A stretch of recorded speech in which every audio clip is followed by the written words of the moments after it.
ini yang lagi Itu main siapa? dating apps nih nggak Coba. capek banget, udah bertahun-tahun mainnya. Nggak. Emang masih efisien ya pakai dating app kayak gitu? Nggak tahu sih, nyoba-nyoba aja ini mah. Memang bener Mbak masih efisien kalau pakai dating apps? Kita ngobrol aja yuk. Ayo ngobrol. Gimana kalau kita ngobrol aja? Let's go. Let's go.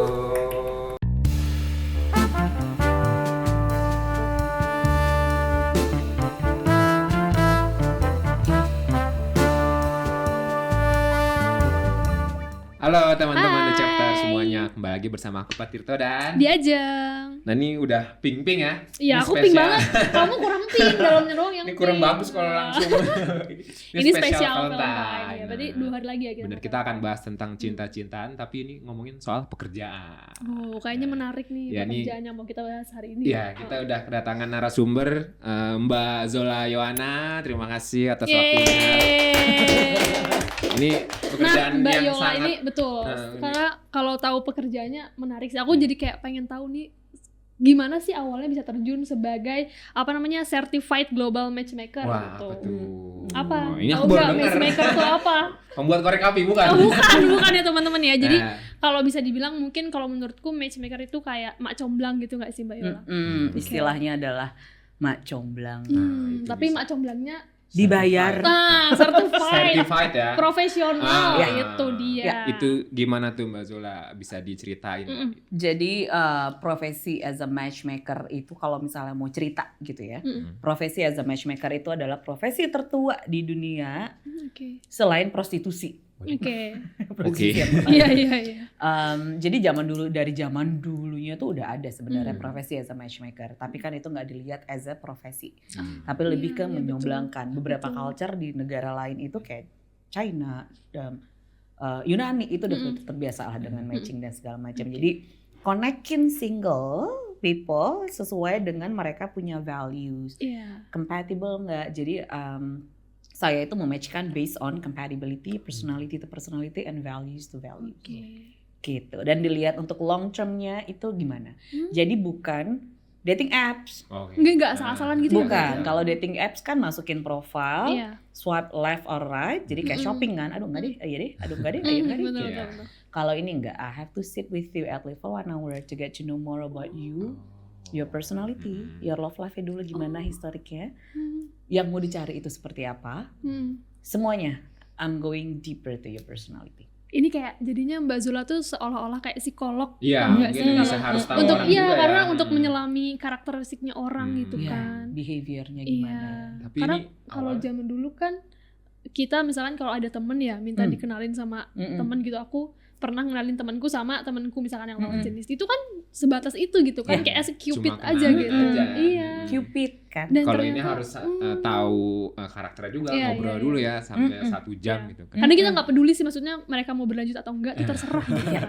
Cuma bantu kenalin aja. Iya. Bedanya kan kalau ke temen kan, udah dia single, Iya, betul, kenalin deh, betul. gitu kan. Heeh. Belum tahu nih dia mau nyari serious relationship atau enggak, dia Benar. orangnya gimana, karakter dan personality semuanya gitu. Tapi kalau ini enggak, deep talk. Iya, deep talk. Oh. Tapi itu awalnya gimana gitu kan sampai bisa ada certified atau bahkan sampai dibayar gitu kan. Itu gimana sih awalnya bisa nerjuni ke sana? Ke ini ya, Iya. sebenarnya memang karena selain passion dari dulu tuh selalu passionate about relationship, dating, human behavior, karena manusia itu very complex kan. Iya. Tapi di luar itu sebelumnya itu saya dulu di advertising kerjanya. Advertising dan melihat banyak single, mereka amazing, sukses gitu ya. Oke, cakep-cakep tapi kok ternyata masih single gitu. Kenapa gitu. Di situ yang aku ngeliat tuh kayaknya mereka ternyata struggle untuk ketemu other single. Oh iya. Dan pada saat itu juga waktu itu sempat kerja di advertising, and then pas ngelihat kayaknya kok profesi as a matchmaker-nya nggak ada ya. Jadi dari dulu tuh pengen punya bisnis atau being entrepreneur, tapi beda dari yang lain. I just want to be different gitu. Jadi dilihat dong kalau different. Betul. Tapi dulu Awalnya sebenarnya dari sana. pertama kali mulai akhirnya certified gitu, ngurusinnya siapa dulu Mbak? Apakah teman terdekat atau mungkin beneran orang asing? klien, Gitu? iya orang baru gitu. Klien yang baru itu tahun 2013. Udah lahir belum 2013? Udah ya? Sudah. Tapi masih segini Mbak, masih segini. Oh, botol Yakult. Ya, bener. 2013 dulu awalnya, dari 2013 terus udah zamannya masih media printing, publish to one media and then blow up media yang lain yang segala macam gitu. Jadi kalau ngelihat enaknya sekarang kayaknya udah enak ya. Struggle-nya, ups and down-nya.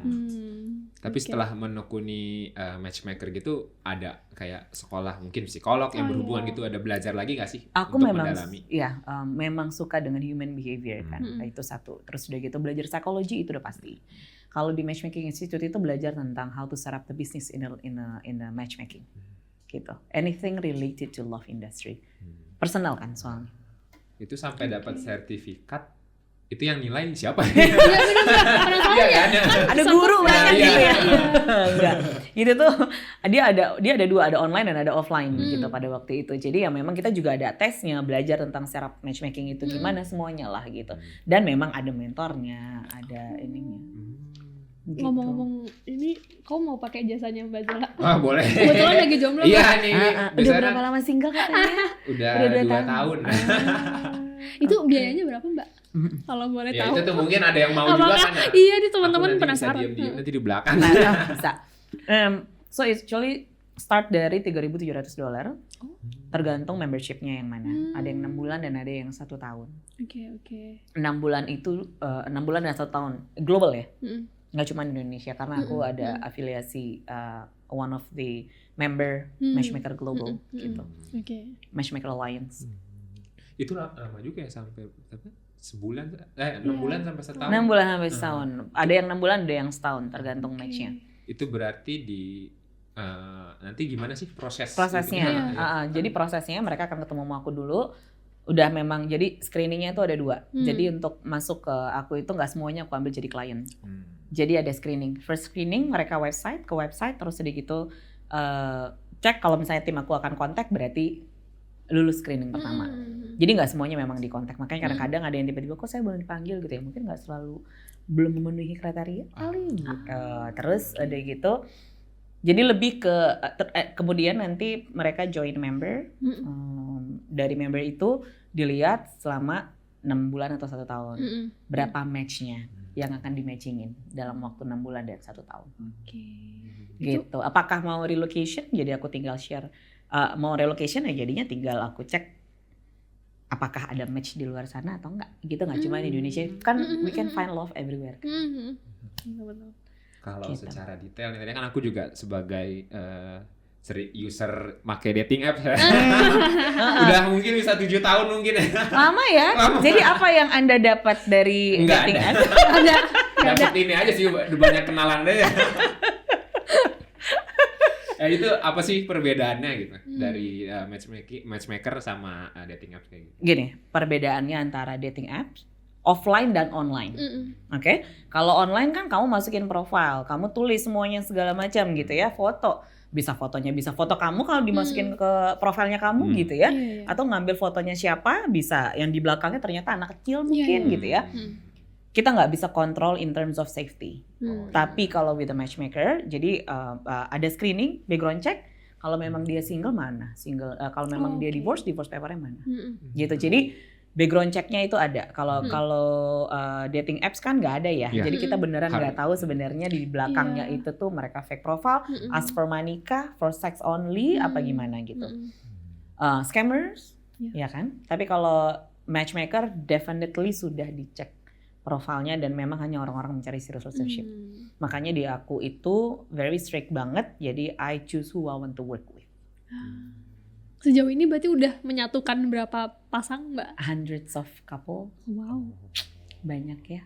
Banyak testimoninya. Banyak ya. Nah mungkin pengalaman menariknya Mbak, maksudnya selama menjodohkan orang gitu ya, sejauh ini ada pengalaman paling menarik gak sih Mbak? Banyak bertemu banget dengan sih. teman-teman. Banyak banget. Ada yang ternyata pas baru mau di-matching, karena kan Jakarta kecil ya. Ada yang tiba-tiba baru di-matchingin, terus udah gitu ternyata, oh dia suaminya sahabat gue, gitu. Oh kenal ya, udah gak jadi gitu ya. Seperti itu ya. Terus udah gitu, itu yang lucu-lucunya. Ada juga karena kan sebenarnya yang aku lakuin itu nggak hanya mematch kan, tapi di guide untuk success in relationship itu gimana. Ada coachingnya juga gitu. Jadi part of my job bukan hanya ketika di match ya udah selesai gitu ya, tapi gimana caranya biar mereka bisa sampai jadi in relationship. Gitu loh. Ketika di kontak ada feedback sessionnya, ketika di kontak iya belum, kenapa ini, jadi ada perantara lah, sebagai aku perantara. Jadi ada juga yang mereka during the pandemic, gila pandemic itu udah lama ya, udah 4 tahun ya, 5 tahun. Betul. Pandemic itu justru paling banyak klien yang menikah. So actually that's a proof love itu tuh bisa, connection itu bisa di-build although tanpa ketemu dulu. Dari communication, dari interaction. Gitu. Kalau misalnya, kalau sekarang kan kalau dating apps ya udah ketemu dulu. Tanpa kenal orangnya siapa, karena mau tahu kan belakangnya gimana. Tapi yang dari aku lebih ke ketika during the pandemic, jadi ada perbedaan. Karena kita nggak ketemu kan, kita nggak keluar. Jadi kalau misalnya nggak keluar, gimana caranya untuk build-nya? Komunikasinya gimana? Balik to the old fashion dulu, di mana kita teleponan, ngobrol. Turns out itu bisa di-build. Jadi klien aku yang ketika pandemic itu tuh banyak yang nikah dan banyak yang mereka akhirnya engage gitu. Itu yang terbanyak dalam waktu 1 tahun ya. Misalnya ada yang dalam setahun bisa ada 3 gitu, biasanya setahun sekali misalnya gitu. Ini banyak karena ternyata itu connection yang bisa di-build although you haven't met each other. Berarti kayak LDR gitu bukan masalah gitu. Bukan masalah. I met my fiance yang sekarang itu kita 1 tahun LDR tanpa ketemu karena di Sydney, aku di sini border ketutup. Ketemunya ketika first anniversary di Bali. Gimana tuh? Tapi connect. Iya. Masalah willingnya, effortnya kedua-duanya. Effortnya memang harus dua-duanya, nggak bisa cuma satu. Tapi tentu saja tadi ada screening dulu ya. Jadi mungkin ada yang gagal nggak ikut itu banyak red flag-nya kan. Kalau bahasa zaman sekarang red flag-nya. Tapi kalau misalkan sejauh ini kan tadi yang diceritain sama Mbak Zula kan mungkin yang berhasilnya gitu kan sampai menikah gitu. Tapi pasti ada yang gagal juga dong. Nah itu gimana mengatasinya? Apakah mereka yang gagal lapor ke Mbak Zola gitu, terus ikutan lagi, match lagi atau gimana? Ada yang mereka udah jadian selama 8 bulan terus balik lagi ternyata kita putus. Itu ada gitu. Karena kan balik lagi relationship yang build mereka berdua. Itu ada yang putus, ada mereka join lagi. Berarti kan ketika mereka join, they get the benefit out of that kan. Dari service-nya sendiri gitu. Terus ada juga yang mereka udah join dan belum ketemu, itu juga ada. Bukan belum ketemu match-nya, belum ada match-nya ya. Tapi ya karena mereka terlalu stick to their type. Maunya ini, tanpa mau open ketemu dengan orang lain gitu. Kita kan mesti ketemu dengan orang. Mesti kenal dulu aja. Hitung-hitung apa sih salahnya cuma ketemu orang 1 jam. Selama 7 tahun bener? Ketemu orang. Ngobrol gitu. Dapat berapa teman barunya banyak, circle-nya jadi banyak dong ya. Cuma ya udah cuma jadi follow Instagram aja. Enggak lanjut apa.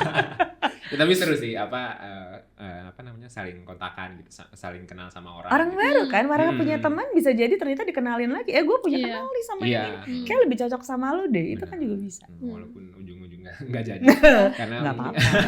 Itu dapat teman. Nah, kan juga yang penting dalam kalau misalnya baru kayak ketemu itu paling penting kan sebenarnya first date ya. Nah, itu kalau di matchmaker sendiri itu first date-nya apakah ditemani Mbak Zola? Aku juga penasaran apakah Mbak Zola ikut terus gitu kan? Cuma janjian aja mereka berdua gimana? Kan dating berarti berdua ya. Kalau bertiga threesome. Beda. Ya, jadi bukan. Jadi kalau misalnya dating ya udah berdua aja gitu lah. Aku nggak ada di situ. Tapi jadi nanti aku nanti. Jadi third wheel. Tapi untuk di matchmaking juga itu first date itu penting banget. Iya dong, karena kan mereka pertama kali ketemu. Setelah di share profilnya dan mereka ketemu, ngobrol, they getting to know each other, and then the next day baru aku telepon gimana how was your date gitu. Jadi baru follow up sessionnya kan. Terus udah gitu di first date itu tuh biasanya aku biasa selalu ngasih tahu ke klien do's and don'ts on the first date itu apa aja. Banyak tips-tipsnya ya. Jangan ngomongin mantan atau past relationship on the first date. Aku catat dulu deh. Ya, coba. Ini mah gratis berarti kamu dari Mbak Zola. Jangan ngomongin mantan on the first date, jangan bahas-bahas tentang pacaran dulu gimana segala macam gitu. Keep it for later gitu.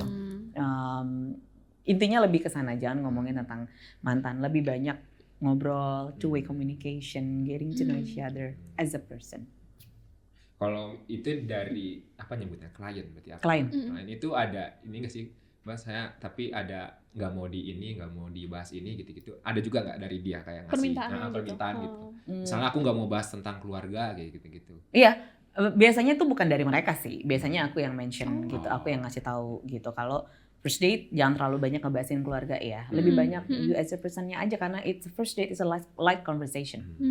Kalau light conversation kan sebenarnya lebih mau lihat dianya gimana and then apakah ada potential untuk second date. Kalau misalnya diborong semua on the first date, open books on the first date ya, nanti second date-nya gimana dong? Gitu. Tapi berarti kalau udah first date itu kliennya Mbak Zola lapor lagi ke Mbak Zola gitu hasil nanti aku akan telepon, kita ada feedback session, terus dia gitu ngobrol gimana, how was your date? Kalau memang enggak ya udah we move to the next one, kita cari yang lainnya lagi. Gitu. Seru ya. Nah nih, karena tadi kan kita ada spesial Valentine. Iya. Itu apakah di Valentine ini ada peningkatan? Iya benar klien gitu Mbak Zola. Klien ada nggak?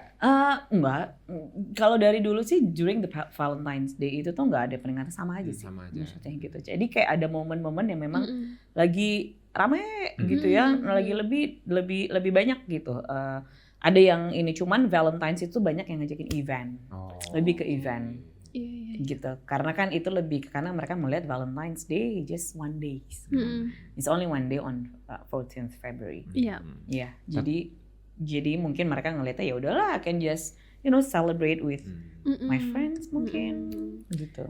Tapi mungkin beberapa orang ada yang mempermasalahkan itu gitu ya, apalagi para jomblo gitu kan. Maksudnya kalau misalkan orang-orang yang sudah punya pasangan gitu kan, itu dia bisa merayakan Valentine's dengan pasangannya. Tapi kalau yang jomblo itu mungkin bisa berpikir kalau Valentine's itu menyebalkan gitu, karena ya dia jomblo. Nah itu Mbak Zola menyikapi hari Valentine yang harusnya baik itu seperti apa sih? Nggak masalah, karena Valentine's itu kan sebenarnya hari kasih sayang.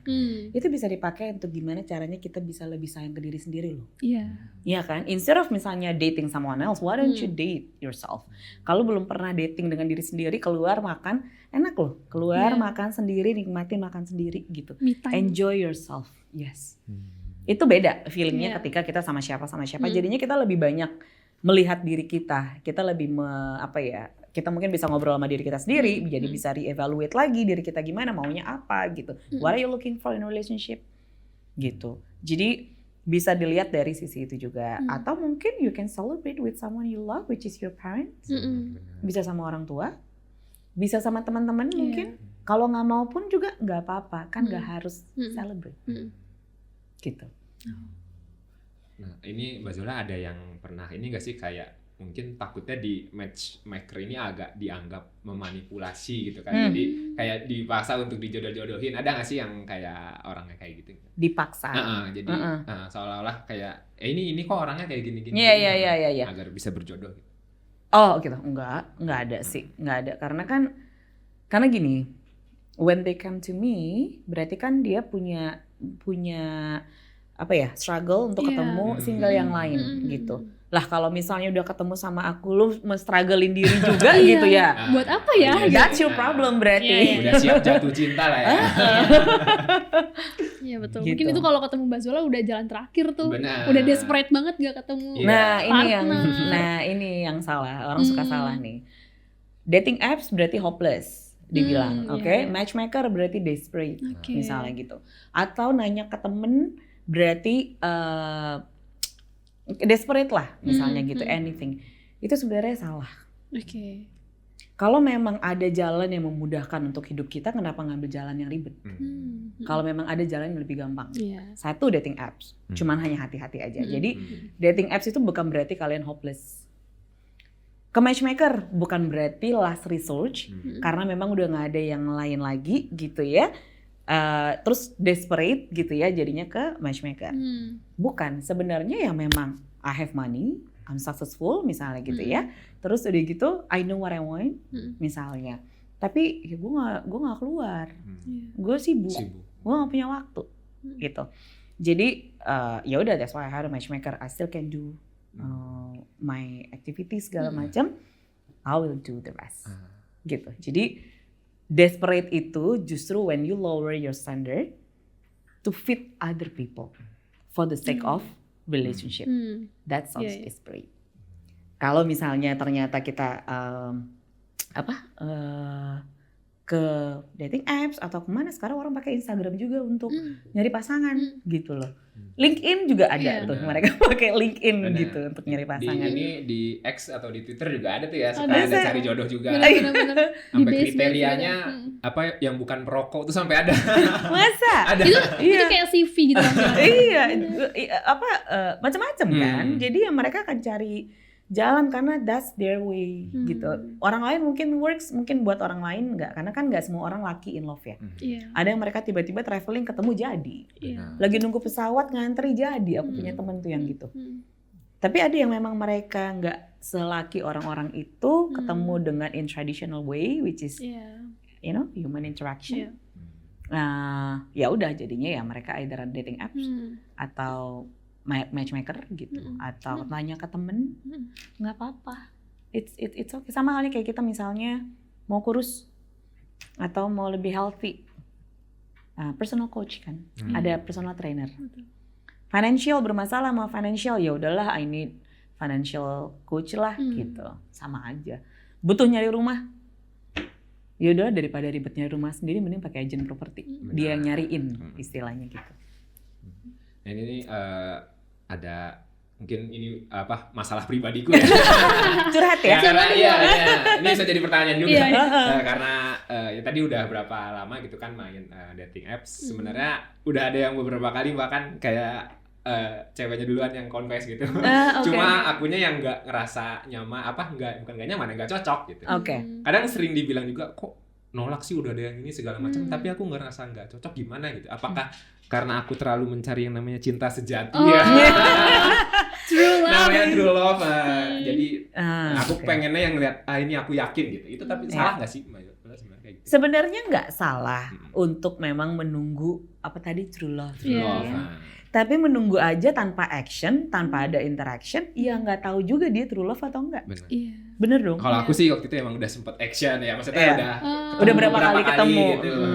Dan ternyata enggak. Iya. Ya balik lagi seberapa, karena kan kita mengenal orang itu nggak bisa hanya dari beberapa kali ketemu. Kita mengenal orang itu pun juga butuh waktu, butuh proses.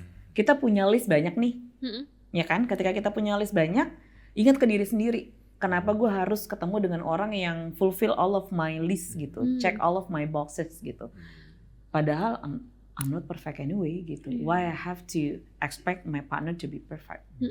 We all imperfection gitu. Jadi kita semua gak ada yang perfect. Jadi kalau memang ternyata lebih fokus ke hal-hal priority misalnya gitu. Misalnya dari 5 list, ya udah fokusnya prioritinya kemana itu aja. The rest itu mah bisa di-iniin. Aduh misalnya dia hobinya nggak sama gitu, nggak apa-apa karena nyari pasangan nggak mesti hobi sama. Benar. Iya. Gitu. Karena kalau misalkan banyak yang bilang hubungan itu berakhir karena nggak cocok. Padahal kan memang setiap orang nggak cocok ya gitu ya. Bener yang Mbak Zola gitu ya. Nggak ada yang cocok tapi mau nggak mencocokkan diri gitu. Kita nggak ngomongin masalah value dan lain-lain, kalau itu kan memang harus harus sama ya. Tapi hal-hal misalnya, gue lebih ke quality time gitu. Gue mesti ketemu dalam sehari, dalam seminggu 3 kali gitu. Sementara pasangan yang satu lebih ke quality-nya aja, bukan ke quantity. Gimana caranya kita bisa mencocokkan diri, kita compromise, how we meet in the middle. Ketemunya gimana di tengah? Oh ya udah deh kalau gitu.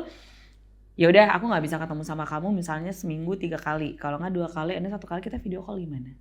Jadi kan semuanya pasti ada compromise. That's the relationship.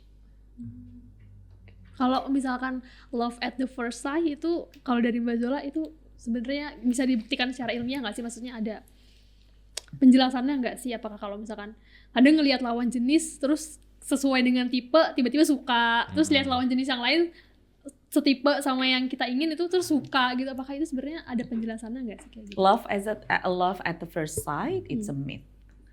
There's no such a thing as a love at the first sight. Love itu butuh effort, butuh ada interaksi, butuh ada komunikasi, butuh proses. Jadi nggak bisa hanya langsung melihat, oke, ya udah berasa klik. That's not love at the first sight, that lust. Jadi itu sebenarnya infatuation, yang dimana lebih ke ya nafsu lah gitu. Oh iya, gue udah tarik segala macam, butterfly gitu-gitu segala. Karena kan kita baru ketemu 1 jam. gimana kita bisa tahu kalau misalnya memang ternyata gue cinta sama dia kan baru sejam 2 jam. Jadi lebih ke physical, itu lebih ke attraction sebenarnya. Suka in terms of physical. Dan ini juga di percintaan kan ada istilah baru ya, ada nggak baru sih, aku baru dengar kayaknya. Red flag, green flag itu. Iya. Sampai green forest. Sama ya. Sampai ada the greenest forest. Iya, the greenest Apa forest. itu the greenest forest? Saking green Banyak, flagnya Mbak, banyak saking green green flag. flagnya Saking seseorang. sempurna. Saking sempurnanya. Padahal tidak ada yang sempurna di dunia ini. Oh ada istilah itu. Iya. Tumben tim aku nggak tahu. Ayo timnya Mbak Zula. Itu kan juga kayak red flag itu salah satu mungkin yang bikin gagal hubungan ya. Iya, betul. Gitu. Nah itu dari Mbak Zola sendiri apa sih yang dianggap red flag gitu buat di matchmaking gitu. Iya. Yang red flag ini jangan bahkan sampai untuk nggak lolos ikut matchmaking gitu. Iya. Aku tuh paling gampang adalah melihat orang dari how they treat other people. Dari situ aja dulu. Itu sebenarnya bisa kelihatan gitu. Apakah ketika lagi ada di restoran dia disrespect ke staffnya gitu, kasar dan lain-lainnya, itu bisa kelihatan. Jadi itu kan behavior kan, bad behavior gitu. Jadi sebenarnya red flag itu tuh behavior that can lead to unhealthy relationship nantinya. Unhealthy relationship macam-macam, mungkin ada part of controlling gitu, mungkin ada part of yang dianya possessive, jealousy, overly jealousy, macam-macam gitu kalau red flag. Jadi anything yang memang sebenarnya lead to abusive lah, mau itu bentak lah, kasar, terus udah gitu nggak respect ke orang, gitu-gitu lah. Sementara kan as a human, we just respect each other choice gitu, respect each other. Makanya beberapa orang ada yang bilang sih mungkin kalau dalam hubungan itu dilihat cara pasangan itu marah ya Mbak ya, maksudnya gimana anger manajemennya gitu kan, manajemen emosinya gitu. Itu berarti salah satu yang mempengaruhi. Emotional maturity-nya gimana gitu, itu bisa kelihatan sebenarnya. Jadi apakah nantinya bisa ke, apalagi kalau misalnya kita dalam pacaran paling gampang adalah melihat ketika melakukan sesuatu atau ngeliat pasangan berasa kayak against gitu, kok gini ya, then you need to question sebenarnya. Itu actually it's your gut feeling ngasih tahu kalau it's warning nih, gitu. Berarti kan ada sesuatu yang nggak sesuai lah istilahnya gitu. Kita makanya berasa agak terganggu nih, gitu. Nah tapi kalau misalkan ada sisi denialnya, itu gimana? Nah itu tanya ke diri sendiri kalau gitu.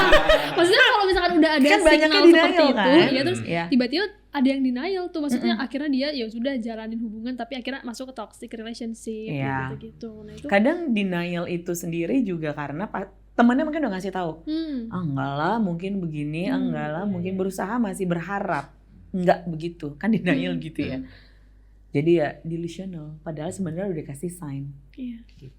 Kalau dari kliennya sendiri ada nggak sih yang akhirnya lolos screening tapi kayak ternyata rese gitu? Ada. Pernah aku macam-macam, klien macam-macam. Ada yang waktu itu pas awal nggak kelihatan, tapi ternyata setelah udah join ada trait of NPD. Jadi akhirnya aku tahu udah ngalamin, udah experience dengan dia, akhirnya aku kick her off from my member. Jadi kita punya agreement, kalau memang aku nggak sesuai, I can just kick them. Uang kembali. Uang nggak kembali. Karena salah sendiri. Karena salah sendiri. Ini kalau tadi kan membahas tentang pasangan segala macam. Kalau misalnya self love, ada kan bahkan sampai orang saking self love-nya nggak mau nikah. Nah, betul. Jadi cuma pengennya ya udah hidup sendiri aja. Itu gimana sih tanggapannya dari Mbak Zola? Mungkin aku ngelihat itu as a self love, dia maunya sama diri sendiri ya. Mungkin ya memang they just choose to be single, gitu. Nggak apa-apa juga, gitu loh. Nggak ada masalah karena nggak semua orang memang mau in relationship kan. So that's okay. Ada yang memang mereka lebih ditanya lagi aja gitu. Sebenarnya the self love inilah gitu ya.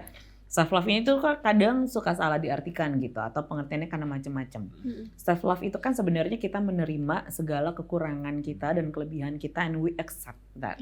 Oh, aku orangnya unorganized, ya udah gitu. I accept that, I know that, I acknowledge that I'm not organized gitu. Tapi kalau memang another way juga part of self love itu adalah ketika kita juga interaksi dengan other people. Karena kita nggak bisa belajar tentang diri kita hanya dari diri kita. We need other people opinion. We need interaction with other people gitu. Jadi dengan justru ketemu dengan orang luar, dating, ketemu orang baru segala macam gitu, we get a better understanding about ourselves.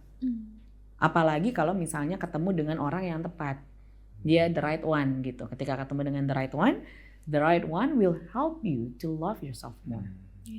Jadi jangan semata-mata hanya aduh ntar dulu deh gue mau self love dulu gitu. Itu namanya selfish.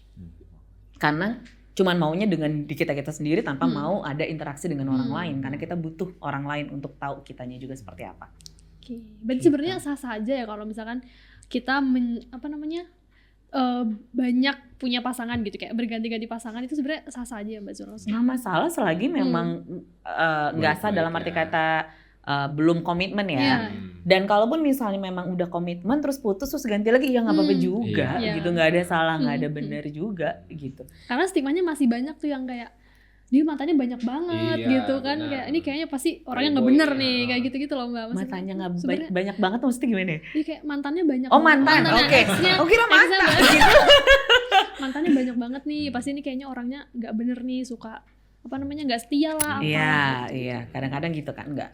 Karena setiap orang itu mereka berproses, mereka punya journey-nya masing-masing. Mungkin dia harus melewati fase dan journey-nya dulu being playgirl, being playboy, ke toxic relationship dulu, sampai ketemu yang memang in healthy relationship. Ada juga yang udah ketemu healthy relationship masih belum selesai journey-nya. Balik lagi gitu loh. Jadi setiap orang tuh mereka punya journey-nya masing-masing dan kita nggak bisa push kan.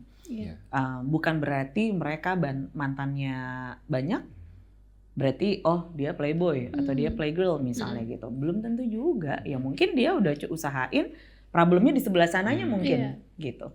Atau yang memang again alasan klise nggak cocok. Kan bisa belajar dari hubungan sebelumnya juga ya. Malah jadi jago nanti. Jadi bukan berarti bermasalah.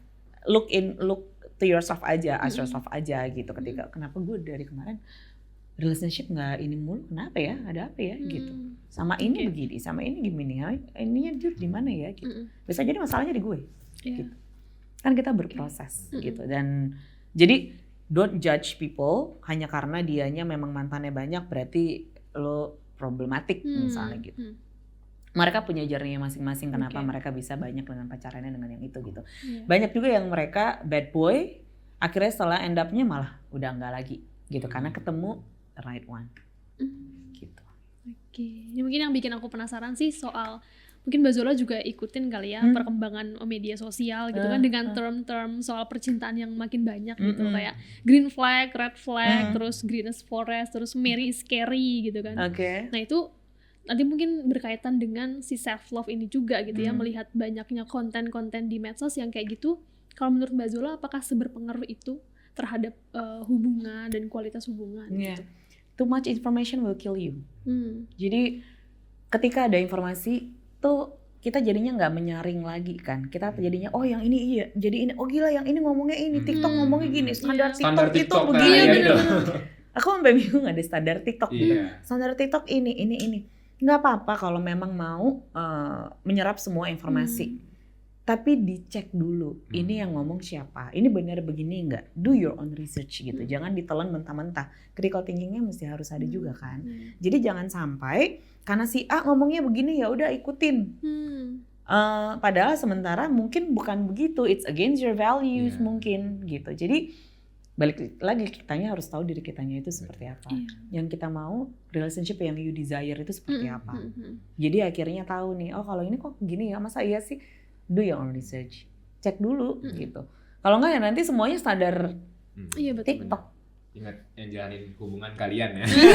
Yang ngejalanin hubungan itu kalian, that's your relationship, do what works for you. Mau orang lain bilang enggak gitunya caranya ya, tapi kalau works for both of you ya nggak apa-apa juga gitu. Jadi nggak segala sesuatu harus diikutin gitu. Konten aku juga jangan harus diikutin juga. Do your own research dulu. Ini Mbak Zola selama udah berapa tahun sih Mbak sebagai matchmaker? 16 Februari besok 12 tahun. 12 tahun. Nah, itu dari selama menjalani sebagai matchmaker memengaruhi Mbak Zola atau bahkan hubungan Mbak Zola ada nggak sih? Enggak, karena aku dengar cerita orang macam-macam. Pertanyaan yang paling sering datang ke aku itu adalah, lo nggak capek ya? Mesti lo nggak ngefek ke relationship ya? Gitu-gitu loh. Karena kan banyak yang mereka akhirnya ditoxic dan akhirnya nggak mau, jadi takut di relationship gitu. Di akunya so far itu nggak ada yang ngefek sama sekali, karena itu lebih itu kan ceritanya mereka, not my story.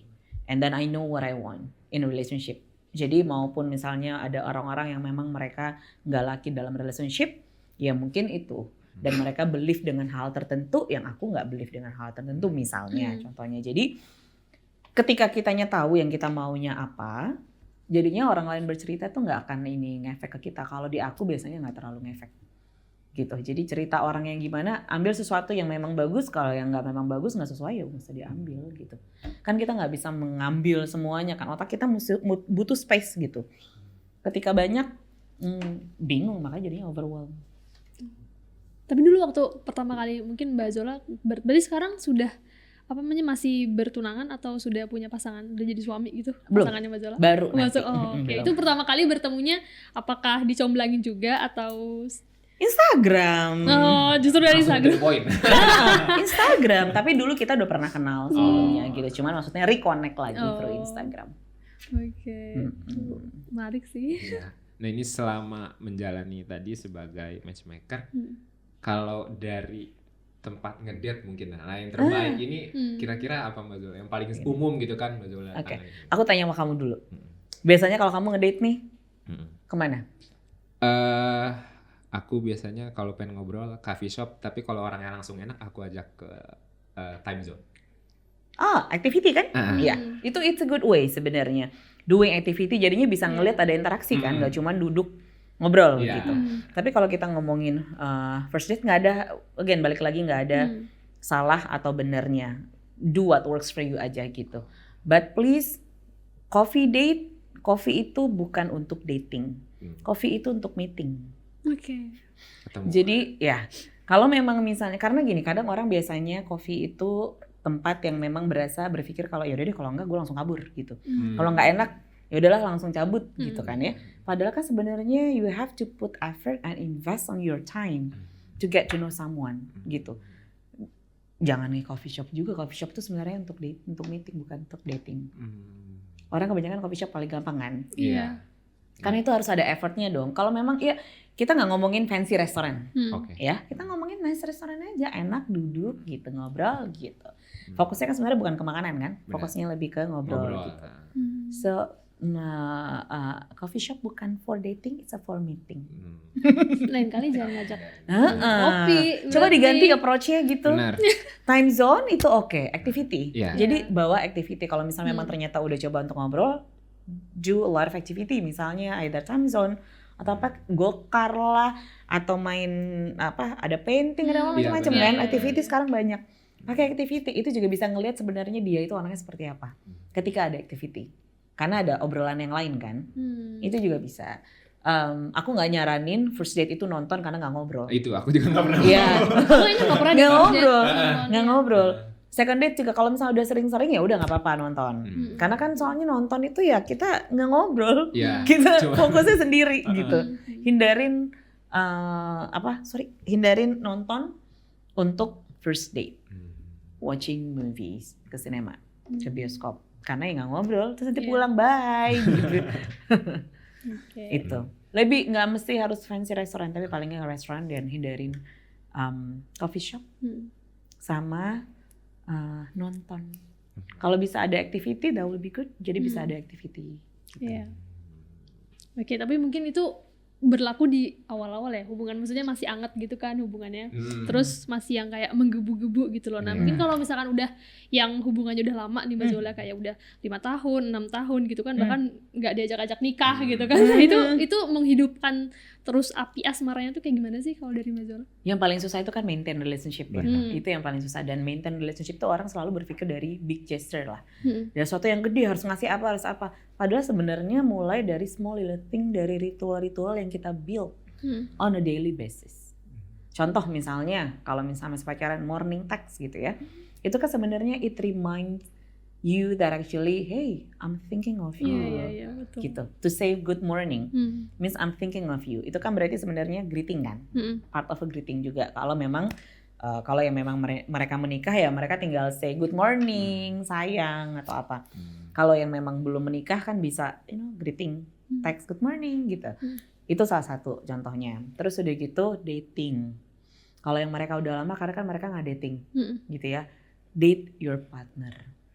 Itu juga harus, itu penting karena kita mesti tahu untuk kita koneksinya kita dengan pasangan itu seperti apa kan. Kita mesti tahu itu gitu, jadi mesti check into each other. Kadang banyak mereka nggak ngobrolin tentang itu gitu. Jadi nggak mesti dating itu tuh nggak mesti, banyak activity kok dating. Dan nggak mesti, dating itu kan intinya adalah kita, it's our time, our quality time gitu. Kalau pada ada yang punya anak jangan ngomongin anaknya, jangan ngomongin urusan keluarga. It's time to talk about us. What happened between us?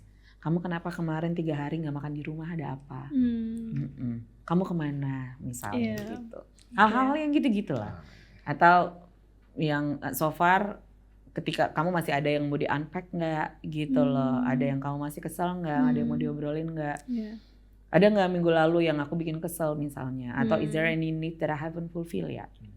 Gitu. How can we make it better? Gitu. Kan kuncinya komunikasi sebenarnya. Komunikasi. Itu communication is a solution. Benar. Gitu loh. Maksudnya semuanya I like memang that. Communication is solution. I like emang that. semuanya karena komunikasi gitu kan. Maksudnya banyak juga mungkin cerita-cerita yang aku temui itu pasangan itu misalkan ya berantem gitu. Mereka berantem sebelum tidur. Terus akhirnya si pasangannya, perempuannya tidurnya dengan rasa marah gitu loh. Masalah kayak masalahnya belum selesai. Itu kan berarti benar-benar harus diselesaikan saat itu juga atau sebenarnya bisa ditunda sih gitu. Oh gini, kalau misalnya kan ada yang bilang harus selesaikan masalah sebelum tidur. Gak masalah, you don't have to solve your problem sebelum tidur. Besok aja ketika memang pikiran kita udah beda kan, ketika kita itu udah jauhnya gitu, jadinya kita lebih meresponnya dengan calm. Ketika kita lagi ada masalah, iya tapi gak bisa, kita punya tendensi untuk defensif. Kita punya tendensi untuk ketika pasangan ngomong kita cuman reply aja tanpa berasa untuk mengerti yang dia mau apa gitu. Akan lebih enak memang ketika dua-duanya calm dulu and then kita ngobrol. Jadi you don't have to orang biasanya bilang jangan tidur sebelum masalah selesai gitu. Nggak apa-apa. Ya emang sih nggak enak tidurnya, tapi besok pagi juga akan enak kok. Dan bisa diobrolin gitu. Hilangin amarah dibanding dulu juga ya. Apa? Hilangin amarah dulu juga. Iya. Akan lebih enak ketika dua-duanya posisinya udah calm. Yuk ngobrol gitu. Sebenarnya kemarin tuh kenapa? Kadang kita salah pengertian kan. Ketika ngobrol kita bisa salah asumsi gitu. Padahal maksudnya adalah aku tuh besok nggak bisa datang ya karena aku ada meeting. Persepsinya kita, udah nggak sayang nih. Jadi mending itu diobrolin karena communication is solution. Tapi kalau Mbak Zola punya itu enggak? Maksudnya kayak sifat-sifat seperti itu enggak? Sifat-sifat yang tadi kayak merasa kalau misalkan pasangannya kurang perhatian sedikit berarti itu tandanya nggak sayang. Ada nggak yang seperti itu di Mbak Zola? Aku nggak ada. Karena Mbak Zola sebagai matchmaker, apakah akhirnya itu berpengaruh ke cara berpikiran Mbak Zola juga? Gini, balik-balik. Jadi harus dibedakan ketika profesi itu memang sebenarnya berusaha untuk shape me. Jadinya kan banyak ilmu yang diiniin kan gitu. It's a theory. Prakteknya kan juga gak gampang. Aku juga masih defensif gitu. Pasti ada momennya aku defensif. Pasti ada momennya kita berantem. Itu udah pasti. Karena namanya juga human gitu. I'm just a human being yang biasa gitu. Ada momennya ketika aku lagi PMS misalnya gitu ya. Hormonnya gimana, cuman bedanya adalah kayaknya aku lagi PMS. Jadi kalau misalnya aku tiba-tiba uring-uringan, ngerti ya. Jadi kayak udah di warning duluan gitu, karena biar tahu. Kalau misalnya lagi ada masalah, untungnya kita berdua itu tuh ngerti dan bring self awareness ketika kita lagi ada masalah dan dua-duanya berasa ke attack, kita pause dulu. Ya kita break dulu ya gitu, ya udah. Dan nanti baru kita ngobrol. So how are you feeling? Berarti breaknya harus berdua dong ya, bukan yang silent treatment. Wah, itu diomongin beda. Kalau silent treatment diem aja. Kalau silent treatment tuh kayak satu pihak aja gitu yang akhirnya lari, kemudian satu pihaknya lagi nyari-nyari gitu kan. Iya, enggak. Ini kita break dulu ya gitu. Baru ngobrol nanti setelah kita udah aman gitu. Itu ya, berantem arguing, konflik itu part of the relationship. Berarti harus ada sesuatu yang memang harus dibenerin. Benerin dalam arti kata biar makin connect gitu. Jadi konflik itu bukan berarti bad thing. Something yang memang harus diimprove gitu. Nah ini pasti banyak yang udah sampai merit ya gara-gara Mbak Zola. Ada nggak yang sampai diundang gitu Mbak Zola? Diundang semua kayaknya. Even yang nggak semua lah, pasti ada yang mereka mungkin, ada juga yang memang mereka nggak ngomong. Terbatas ya. Nggak ngomong. Taunya malah bilang kalau ketemunya dari temen gitu. Bukan dari ya udahlah apa-apa gitu ini loh. mungkin ya. Ada yang begitu juga gitu. Ada yang mereka ngundang datang ya ini. Ada yang mereka bilang I met him through Zola, he's a matchmaker gitu. Ada yang gitu. Jadi macam-macam. Tapi majority sih mereka info kalau kita udah engage ya, kita udah tunangan ya, thank you gitu. Berarti Mbak Zola merasa kayak, gue berhasil banget nih nge-match pasangan gitu kan sih, merasa ada perasaan. Senang banget. Iyalah. Kayak gitu ya. Seneng. Seneng, nggak usah gitu ketika mereka dating dan ternyata oh iya mau dia lanjut second date sama dia, itu aja juga udah happy gitu. Karena itu ya salah satu pasti membantu juga sih, bukan yang cuman sekedar profesi ya kalau menurutku ya. Kayak, ini berjasa banget gitu loh, diriku tuh berjasa banget untuk orang lain gitu. It bring joy. Iya benar. Gitu. Tapi sejauh ini apa sih Mbak tantangannya yang terbesar gitu sebagai seorang matchmaker? So far nih sih kalau buat aku tantangannya adalah ketika ketemu dengan orang yang memang punya fixed mindset. And susah untuk dikasih tahu gitu loh. Karena kan setiap orang tuh mereka punya expertise-nya masing-masing. You come to me because you believe with my service. You believe with what I'm doing. But if you don't listen to me, then why you have to come to me? Gitu. Dan kemarin pun juga kalau misalnya memang udah coba ketemu dengan ini nggak bisa, ketemu dengan ini yang nggak bisa, terus begitu ketemu dengan aku masih pengen ketemu dengan orang yang sama gitu ya. That it didn't work, then you have to change the way you approach. You cannot expect the same result with the same approach. Nggak bisa kan? Then you have to change the way you approach gitu. Jadi kalau merekanya memang yang udah terlalu fixed mindset, terus udah gitu terlalu yang ya dia maunya ini, tingginya sekian, maunya ini. Itu biasanya agak-agak susah gitu. Tapi majority klien aku yang mereka ketemu dengan pasangannya, mereka yang memang open, being open dengan ketemu dengan orang gitu. Kenapa ya? Iya. Aku jadi mau. Aku sih enggak ya, sudah ada ya. Saya sudah ada. Ini ada pesan gak sih? Mau sih kata-kata kan? Kata-kata mutiara. Kasih pesan mungkin buat orang yang masih single atau mau mencari pasangan gitu. Jadi yang mau belajar juga soal percintaan mungkin ya, nggak cuma sekedar pengen mencari jodoh gitu. Atau mencari jati diri ya. Boleh. Oke. Buat yang single di luaran sana gitu ya, cari pasangan itu tuh sebenarnya banyak cara. Banyak cara, mulai dari dating apps atau tanya teman. It doesn't mean that you're desperate atau mungkin hopeless gitu. Meet a lot of people, karena dengan kita ketemu dengan banyak orang, kitanya sendiri jadi lebih jauh mengenal diri kita sebenarnya seperti apa. Be open and date outside of your type. Jangan terlalu fokus ke types-nya kamu aja gitu, karena again we never know who is gonna end up with.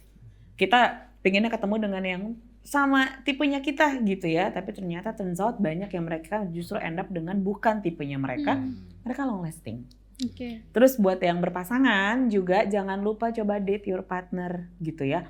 Date your partner, ya ditanya gitu, oke kita keluar yuk jalan, jangan cuma jalan doang karena jalan beda, makan yuk keluar itu bukan. Hi honey, let's go on a date. Feelingnya pasti beda karena feelnya lebih, udah lo siap-siap lah gue ini dulu deh rapi-rapi segala macem gitu. And then ketika dating fokus ke kedua-duanya gitu, jangan fokus ke yang lain. Percuma kalau misalnya memang dating tapi dua-duanya sibuk sama handphone. Begitu. Kalau misalnya buntu-buntu banget bisa langsung. Silakan hubungi Mbak Kalau Zola. misalnya butuh Di bawah ini. Kalau misalnya butuh advice gitu ya, terus udah gitu mau coaching session, mau cari pasangan, bisa, silakan di mana?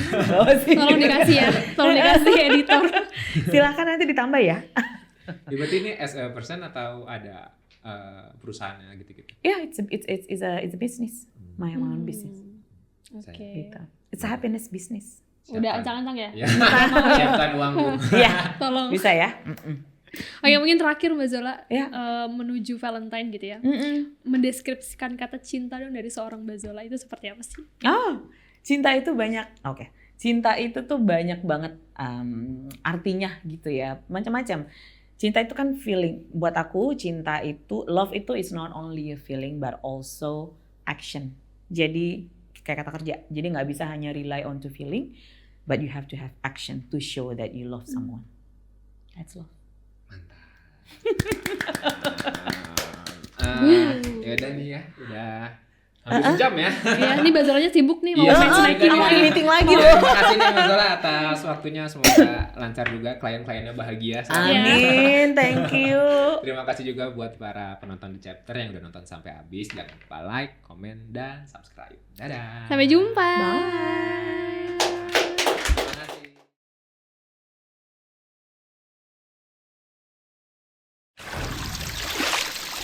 kasih.